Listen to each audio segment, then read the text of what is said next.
حضرت ابو ہریرہ رضی اللہ تعالیٰ عنہ سے روایت ہے کہ رسول اللہ صلی اللہ علیہ وسلم نے فرمایا، مجھے 6 چیزوں میں انبیاء کرام پر فضیلت دی گئی ہے۔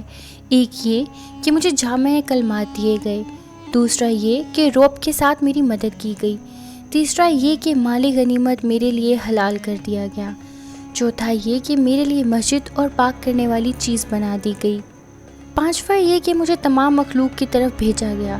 اور چھٹی بات یہ کہ مجھ پر نبیوں کا سلسلہ ختم کر دیا گیا۔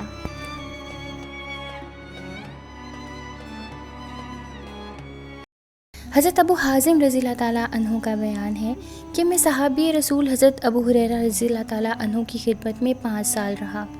میں نے انہیں نبی صلی اللہ علیہ وسلم کی حدیث بیان کرتے سنا کہ رسول اللہ صلی اللہ علیہ وسلم نے فرمایا،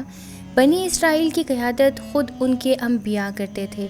جب کسی نبی کی وفات ہوتی تو بھی ان کے جانشین ہوتے، لیکن میرے بعد کوئی نبی نہیں ہے، البتہ خلفاء ہوں گے اور وہ بہت ہوں گے۔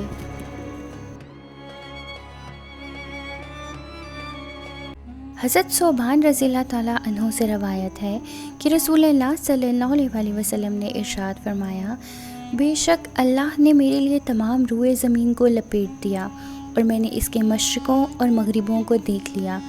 ان قریب میری امت میں 30 کذاب ہوں گے، ان میں سے ہر ایک گمان کرے گا کہ وہ نبی ہے، حالانکہ میں خاتم النبیین ہوں اور میرے بعد کوئی نبی نہیں ہے۔